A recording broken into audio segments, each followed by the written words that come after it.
Hello friends welcome to my channel all about education. इवत्तु निಮಗೆ most important topics ಒಂದು concepts laws ಆಗಿರಲಿ formulas ಆಗಿರಲಿ मोस्ट इंपार्टेंट ಪೇಪರ್ 1 ಮತ್ತೆ ಪೇಪರ್ 2 ಇಬ್ಬರಿಗೂ ಯೂಸ್ ಆಗಂಗೆ ನಾನು ಟಾಪಿಕ್ ಸೆಲೆಕ್ಟ್ ಮಾಡ್ಕೊಂಡಿದ್ದೀನಿ।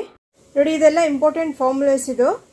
ಫಸ್ಟ್ ಫಾರ್ಮುಲಾ ಏನಿದೆ ಎಲೆಕ್ಟ್ರಿಕ್ ಚಾರ್ಜ್ ಗೆ ಏನು ಫಾರ್ಮುಲಾ ಇದೆ charge Q on a body is always denoted by capital Q is equal to NE ಇದೊಂದು ಫಾರ್ಮುಲಾ ಆಯಿತು। Next work done is equal to charge into potential difference. Work done equals charge into potential difference. Formula ಏನು W work ಡನ್ಗೆ W equals ಚಾರ್ಜಿಗೆ Q into potential difference V. Next electric current ನೋಡಿ, electric current formula ಏನಿದೆ equals charge by time. Electric current ಅಂದರೆ I, charge ಅಂದರೆ Q, T ಅಂದರೆ time. Okay, Q equals I into T ಅಂದರೆ charge equals I into T ಆಗುತ್ತೆ। Okay, Q equals I into T. Next ಇವಾಗ Ohm's ಲಾಗೆ ನಿಮಗೆ ನಾನು ಹೇಳ್ಕೊಟ್ಟಿದ್ದೆ, ನಿಮಗೆ ಡೀಟೇಲ್ ಆಗಿ ಇದರ ಟ್ರಿಕ್ಸ್ನ ಹೇಗೆ ನೆನಪಿಗಿಟ್ಕೊಳ್ಳೋದು ಅಂತ ಟ್ರಿಕ್ಸ್ ಜೊತೆ ಹೇಳ್ಕೊಟ್ಟಿದ್ದೀನಿ। ವೆಲಾಸಿಟಿ ಟೈಮ್ ಗ್ರಾಫ್ ಆ ವಿಡಿಯೋ ನೋಡಿಲ್ಲ ಅಂದರೆ ಒಂದ್ಸರಿ ಚೆಕ್ ಮಾಡ್ಕೊಳ್ಳಿ, ಅದು ವೆರಿ ಇಂಪಾರ್ಟೆಂಟ್। ನೋಡಿ ಇಲ್ಲಿ potential difference equals Ohm's law ಅಂದರೆ ಏನು, Ohm's law potential difference equals current into resistance. ಏನು ಪೊಟೆನ್ಷಿಯಲ್ ಡಿಫರೆನ್ಸ್ ಅಂತಂದರೆ ಏನು V, potential difference V equals current ಅಂದರೆ ಏನು ಐ, ರೆಸಿಸ್ಟೆನ್ಸ್ ಅಂದರೆ R, V equals I R. ಇದು ನಿಮಗೆ ಇವಾಗ ಹೇಳ್ಕೊಡಲ್ಲ ನಾನು, ಆ ವಿಡಿಯೋ ನಿಮಗೆ ಟ್ರಿಕ್ಸ್ದು ಡಿಸ್ಕ್ರಿಪ್ಷನ್ ಬಾಕ್ಸಲ್ಲಿ ಲಿಂಕ್ ಕೊಟ್ಟಿರ್ತೀನಿ। Okay, next resistance in terms of resistivity R equals rho into A 1/A। Resistance in series combination R S ಅಂದರೆ ಏನು, ರೆಸಿಸ್ಟೆನ್ಸ್ ಇನ್ ಸೀರೀಸ್ ಕಾಂಬಿನೇಷನ್ ಅಂತಂದ್ಬಿಟ್ಟು ಆರ್ ಎಸ್ ಅಂದರೆ ಏನು resistance in series equals R1 plus R2 plus R3 plus etcetera. Next okay, ಇಲ್ಲಿ ನೋಡಿ resistance in parallel combination ಇದು ಹೇಳ್ಕೊಟ್ಟಿದ್ದೆ ನಿಮಗೆ 1/RP। ಆರ್ ಪಿ ಅಂದರೆ resistance in parallel combination, R S ಅಂದರೆ series resistance in series, R P ಅಂತಂದರೆ parallel. Okay, 1/RP equals 1/R1 plus 1/R2 plus 1/R3 plus etcetera. ಯಾವುದು parallel combination. Okay, resistance in parallel combination. Next electric power P equals VI that is equal to I square R. ಇವಾಗ ಈ ಥರ ಹೇಳ್ಕೊಟ್ರೆ ನಿಮಗೆ confuse ಆಗುತ್ತೆ, so ಆ ವಿಡಿಯೋದಲ್ಲಿ ನೋಡ್ಕೊಳ್ಳಿ ನೀವು, ಇದಕ್ಕೆ ಸ್ವಲ್ಪ ಕನ್ಫ್ಯೂಷನ್ ಬೇಡ, ಇವಾಗ ಹೇಳ್ಕೊಂಡೋದ್ರೆ ನಿಮಗೆ ಗ್ಯಾರಂಟಿ ಕನ್ಫ್ಯೂಸ್ ಆಗುತ್ತೆ। ಓಕೆ, ಇವಾಗ ನೋಡಿ ಇಲ್ಲಿ ನೆಕ್ಸ್ಟ್ ಫಾರ್ಮುಲಾ ಏನಿದೆ mirror formula 1/V plus 1/U equals 1/F। ಇದು ಕನ್ಫ್ಯೂಸ್ ಆಗುತ್ತೆ, ಕರೆಕ್ಟಾಗಿ ನೀವು ಗೊತ್ತಿದ್ರೆ ಬರಿಬೋದು। 4 ಆಪ್ಷನಲ್ಲಿ ಈ ರೀತಿ ಕೊಟ್ಟಿರ್ತಾರೆ ನೋಡಿ ಈ ಕ್ವೆಶನಲ್ಲಿ ಥರ್ಡ್ ಆಪ್ಷನ್ ಕರೆಕ್ಟ್। ಇದಕ್ಕೆ ಏನಂದರೆ 1/U plus 1/V equals 1/F। ಇವಾಗ ಇಲ್ಲಿ ಯು ಏನಂತಂದರೆ ಒಂದು ಯುಗೆ ಒಂದು ಆಬ್ಜೆಕ್ಟ್ ಅಂತ ಅಂದ್ಕೊಂಡ್ರೆ, ಅಂದರೆ ಇವಾಗ ಸ್ಪೆರಿಕಲ್ ಮಿರರಲ್ಲಿ U is an object, V ಏನಿದೆ ವಿ ಒಂದು ಇಮೇಜ್ ಫಾರ್ಮ್ ಆಗಿದೆಯಲ್ಲ ಅದು ವಿ, ಎಫ್ಗೆ ನಾವು ಫೋಕಲ್ ಲೆಂತ್ ಅಂತ ಅನ್ಕೋತೀವಿ। ಸೊ ಈ ಫಾರ್ಮುಲಾ ಏನಿದೆ 1/F equals 1/U plus 1/V। ಇದಕ್ಕೆ ಸ್ಟ್ಯಾಂಡರ್ಡ್ ಫಾರ್ಮುಲಾ ಆಫ್ ಯಾವುದು ಮಿರರ್ ಫಾರ್ಮುಲಾ ಅಂತ ಹೇಳ್ತೀವಿ ಇದಕ್ಕೆ ನಾವು। ನೋಡಿ ಇದ್ರ ಬಗ್ಗೆ ನಿಮ್ಗೊಂದು ಸ್ವಲ್ಪ ಹೇಳ್ತೀನಿ। ಪವರ್ ಇನ್ ಸೀರೀಸ್ ಅಂದರೆ ಏನು, ಎಲೆಕ್ಟ್ರಿಕಲ್ ಪವರಲ್ಲಿ ಪವರ್ ಇನ್ ಸೀರೀಸ್ ಅಂದರೆ 1/PS equals 1/P1 plus 1/P2 plus 1/P3। Next power in parallel ಇದ್ದಾಗ ಏನು ಬರೀತೀರಾ, ಪವರ್ ಇನ್ ಪ್ಯಾರಲಲ್ಗೆ PP equals P1 plus P2 plus P3। ಇವಾಗ ಪವರ್ ಇನ್ ಪ್ಯಾರಲಲ್ ಬೇರೆ ಇರುತ್ತೆ, ರೆಸಿಸ್ಟೆನ್ಸ್ ಇನ್ ಪ್ಯಾರಲಲ್ ಬೇರೆ ಇರುತ್ತೆ, ಕನ್ಫ್ಯೂಸ್ ಮಾಡ್ಕೋಬೇಡಿ। ಪವರ್ ಇನ್ ಪ್ಯಾರಲಲ್ ಬೇರೆ, ರೆಸಿಸ್ಟೆನ್ಸ್ ಇನ್ ಪ್ಯಾರಲಲ್ ಬೇರೆ। ಪವರ್ ಇನ್ ಪ್ಯಾರಲಲ್ಗೆ PP equals P1 P plus P2 plus P3 ಈ ಥರ ಬರ್ಕೊಂಡು ಹೋಗ್ತೀವಿ। ಇಲ್ಲಿ ರೆಸಿಸ್ಟೆನ್ಸ್ ಇನ್ ಪ್ಯಾರಲಲ್ ಕಾಂಬಿನೇಷನಲ್ಲಿ 1/RP ಆರ್ ಪಿ, ಇಲ್ಲಿ ಪಿ ಪಿ ಅಂದರೆ power in parallel, R P ಅಂದರೆ resistance in parallel. 1/R1 plus 1/R2 plus 1/R3 ಇದು ಏನಿದೆ ರೆಸಿಸ್ಟೆನ್ಸ್ ಇನ್ ಪ್ಯಾರಲಲ್ ಸೀರೀಸ್, ಇದು ಪ್ಯಾರಲಲ್ ಕಾಂಬಿನೇಷನ್ ಇದು. ಆದರೆ ಇಲ್ಲಿ ಏನಿದೆ power in parallel P P equals P1 plus P2 plus P3. Next magnification both lens and mirror. Magnification formula ಏನಿದೆ lens ಮತ್ತು ಮಿರರ್ಗೆ same ಇರುತ್ತೆ. ಏನಂದರೆ M ಈಕ್ವಲ್ಸ್ H'/H ಅಂದರೆ ಹೈಟ್ ಆಫ್ ಇಮೇಜ್. ಇಮೇಜ್ ಅಂದರೆ H', H ಪಕ್ಕದಲ್ಲಿ I ಇದೆ ಅಂತ ನೀವು ನೆನಪಿಗಿಟ್ಕೊಳ್ಳಿ. H' ಅಂತ ಇದೆಯಲ್ಲ ಇದು HI ಅಂತ ಇಮೇಜ್ ಅಂತ ನೆನಪಿಗಿಟ್ಕೊಳ್ಳಿ. ಈ ಒಂದು ಟ್ರಿಕ್ಕಿಂದ I ಅಂತ ನೆನಪಿಟ್ಕೊಳ್ಳಿ. H' ಅಂದರೆ H height of image. Okay, height of object ಅಂದರೆ ಬರೀ H, ಆಬ್ಜೆಕ್ಟಿಗೆ ಬರೀ H, ಹೈಟ್ ಆಫ್ ಇಮೇಜ್ಗೆ H'. ಸೊ ಇದು ಮ್ಯಾಗ್ನಿಫಿಕೇಷನ್ ಲೆನ್ಸ್ ಆ್ಯಂಡ್ ಮಿರರ್ದು ಸೇಮ್ ಇದೆ ಫಾರ್ಮುಲಾ. M equals H'/H. ನೋಡಿ, ಇವಾಗ ನಾವು ಮ್ಯಾಗ್ನಿಫಿಕೇಷನ್ ಫಾರ್ಮುಲಾ ನೋಡಿದ್ವಿ. ಏನಿದೆ M ಈಕ್ವಲ್ಸ್ H'/H ಅಂತಂದ್ಬಿಟ್ಟು. ಇನ್ನೊಂದು ಇಲ್ಲಿ ನೋಡಿ M equals H'/H.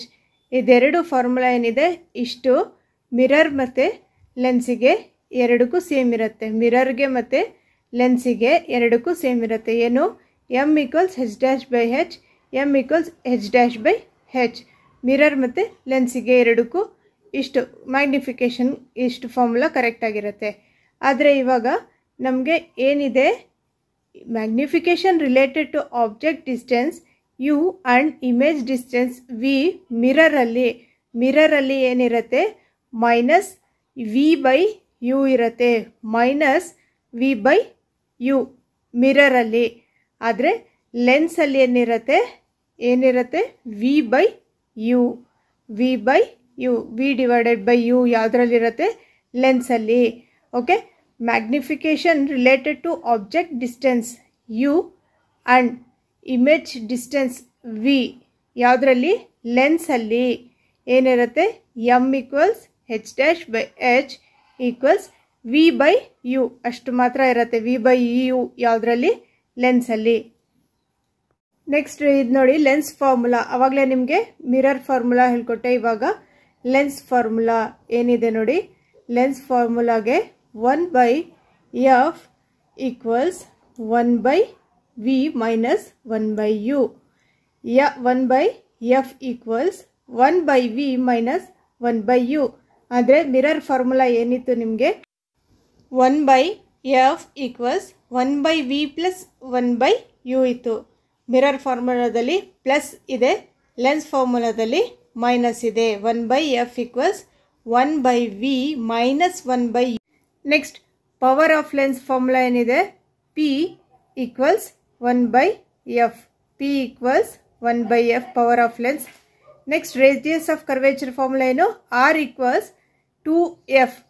R equals 2F. Next focal length formula ಏನು small f equals R/2. Focal length formula F equals R/2. ಇಷ್ಟು ಫಾರ್ಮುಲಾಸ್ ಆಯಿತು. ನೆಕ್ಸ್ಟ್ ನಾವು ಲಾಸ್ ಬಗ್ಗೆ ಓದೋಣ.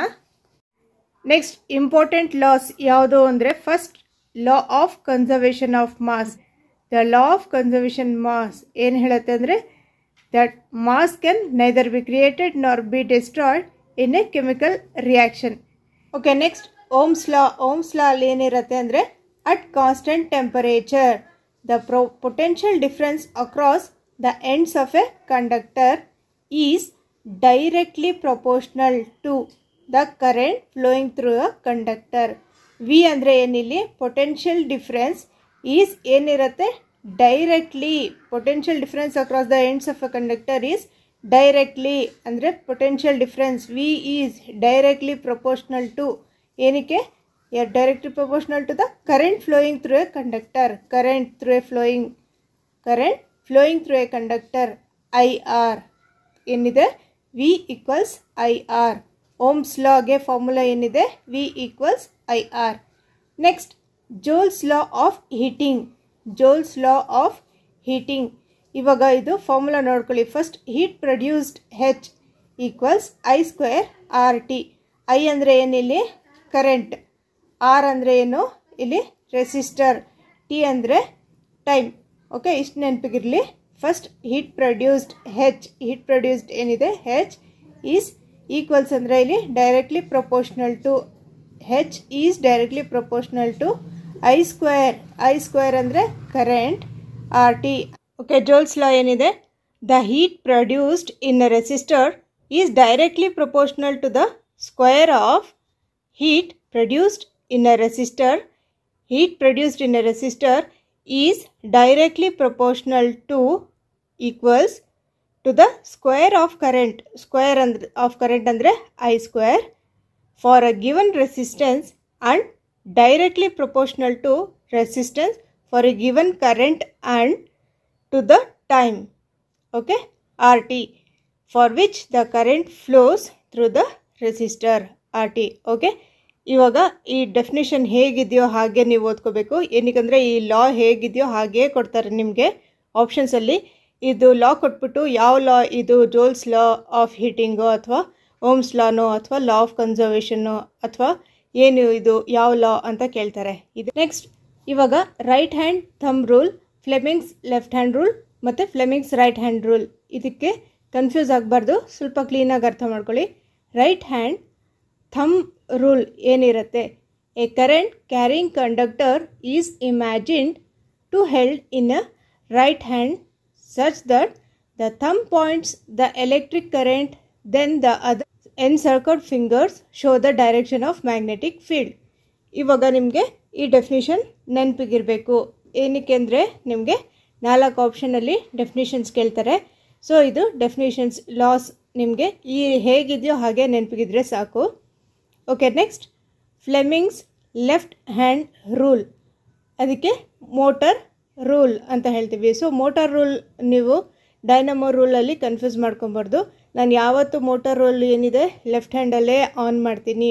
ನಾವು ಮನೆಯಲ್ಲಿ ಮೋಟಾರ್ ಆನ್ ಮಾಡ್ತೀನಿ, ಆ ಮೋಟಾರ್ ಆನ್ ಮಾಡಬೇಕಾದ್ರೆ ಯಾವತ್ತು ಲೆಫ್ಟ್ ಹ್ಯಾಂಡಲ್ಲಿ ಆನ್ ಮಾಡ್ತೀನಿ ಅಂತ ನೆನಪಿಟ್ಕೊಳ್ಳಿ. ಮೋಟಾರ್ ರೂಲ್ ಅಂದರೆ ಯಾವತ್ತು left hand rule, motor rule left hand rule.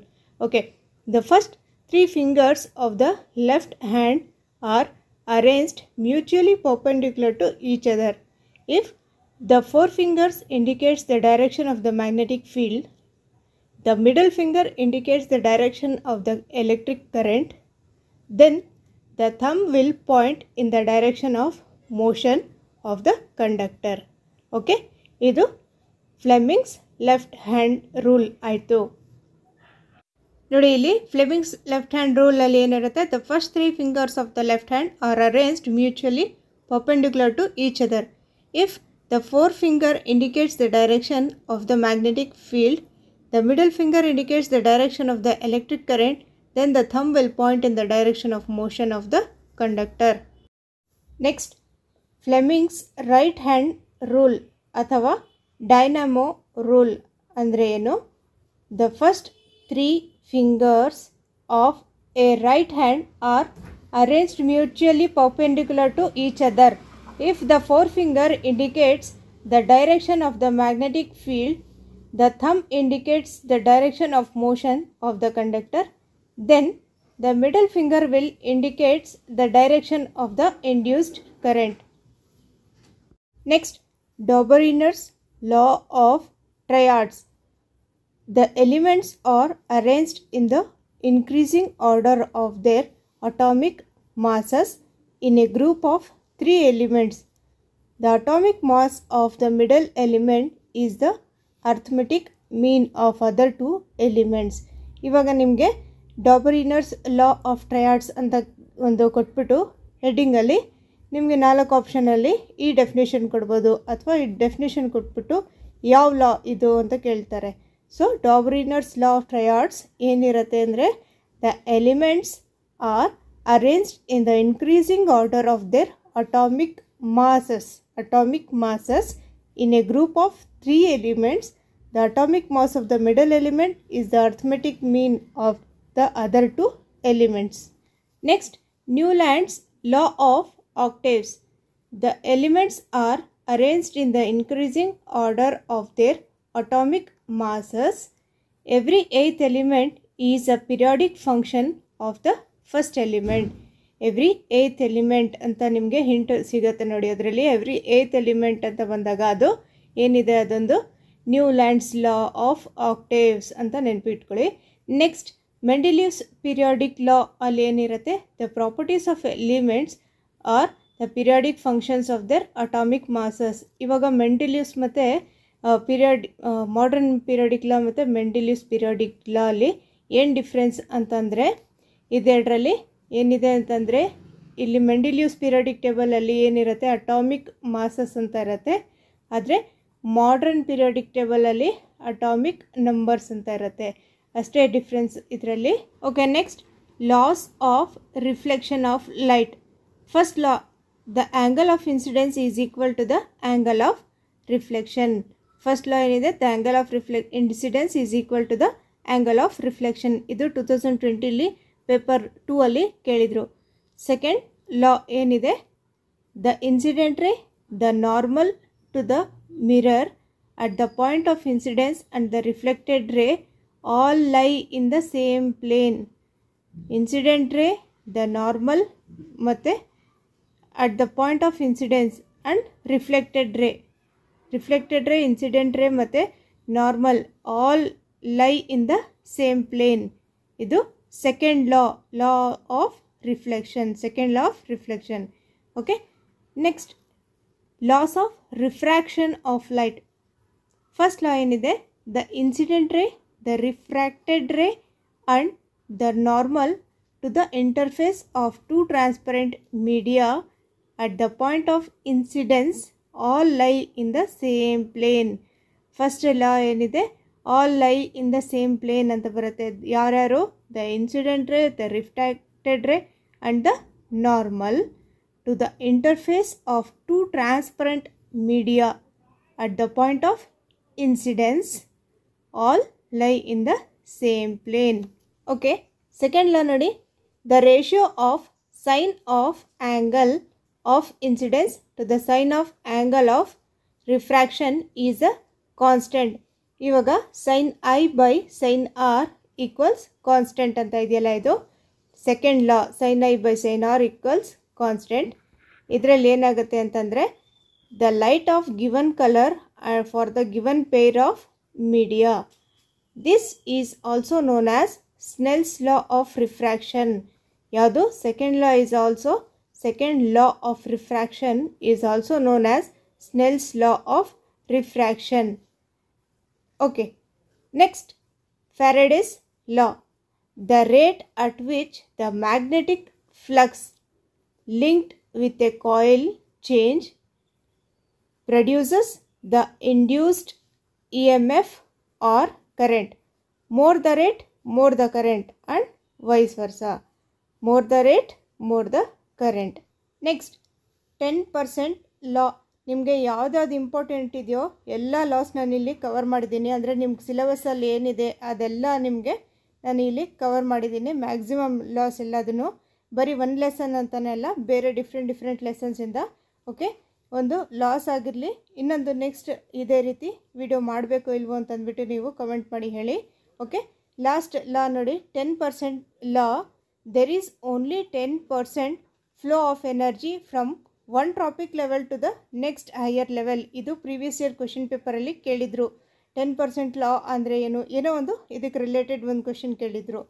10% law ಅಂದರೆ ಏನು, there is only 10% flow of energy from one trophic level to the next higher level. Due to this energy loss, ಇವಾಗ ಒಂದು 10% loss ಆಗುತ್ತಲ್ಲ, one traffic ಲೆವೆಲಿಂದ ಇನ್ನೊಂದು higher traffic ಲೆವೆಲ್ಗೆ ಹೋದಾಗ ಒಂದು energy loss ಆಗುತ್ತಲ್ಲ, ಅದಕ್ಕೋಸ್ಕರ due to this energy loss only 5 trophic levels are present in each chain. ಇವಾಗ ಒಂದು ಯಾವುದೋ ಒಂದು ಫುಡ್ ಚೈನ್ ಆಗಿರಲಿ, ಅದರಲ್ಲಿ only 4 or 5 trophic levels present ಆಗಿರುತ್ತೆ. It is known as 10% law. Okay, 10% law ಏನಾಗಿರುತ್ತೆ, there is only 10% flow of energy from one trophic level to next higher level. So it is called 10% law. Okay friends, ಇದೇ ರೀತಿ ನಿಮಗೆ next ಕ್ಲಾಸಲ್ಲಿ SI units ಬಗ್ಗೆನೂ ಹೇಳ್ಕೊಡ್ತೀನಿ. SI unit ಆಂಪಿಯರ್ಗೇನು, coulomb ಅಂದರೆ ಏನು, ಅದೆಲ್ಲ ನಿಮಗೆ SI ಯೂನಿಟ್ಸ್ ಬಗ್ಗೆ ಹೇಳ್ಕೊಡ್ತೀನಿ. ಇನ್ನೊಂದು ಕಾನ್ಕೇವ್ ಮಿರರ್ ಮತ್ತು ಕಾನ್ವೆಕ್ಸ್ ಮಿರರಲ್ಲಿ ಏನು ಡಿಫ್ರೆನ್ಸ್ ನೋಡಿ. ಈ ರೀತಿ ವಿಡಿಯೋ ಮಾಡ್ಕೊಂಡು ಹೋದರೆ ನಿಮಗೆ ಮ್ಯಾಕ್ಸಿಮಮ್ ಟಾಪಿಕ್ಸ್ ಕವರ್ ಆಗುತ್ತೆ. ಸೊ ಈ ರೀತಿ ಮಾಡ್ತಾ ಇದ್ದೀನಿ. Okay, thank you for watching this video ಇಷ್ಟ ಆದರೆ ಲೈಕ್ ಮಾಡೋದು ಮರಿಬೇಡಿ. ನಮ್ಮ ಚಾನಲ್ಗೆ ನೀವು ಹೊಸದಾಗಿ ಬಂದಿದ್ದರೆ ಸಬ್ಸ್ಕ್ರೈಬ್ ಮಾಡ್ಕೊಳ್ಳಿ. ನಿಮ್ಮ ಫ್ರೆಂಡ್ಸ್ ಜೊತೆ ನೀವು ಶೇರ್ ಮಾಡ್ತಿಲ್ಲ ಅನಿಸುತ್ತೆ, ಪ್ಲೀಸ್ ಶೇರ್ ಮಾಡಿ ನಿಮ್ಮ ಫ್ರೆಂಡ್ಸ್ ಜೊತೆ. Okay, thank you once again.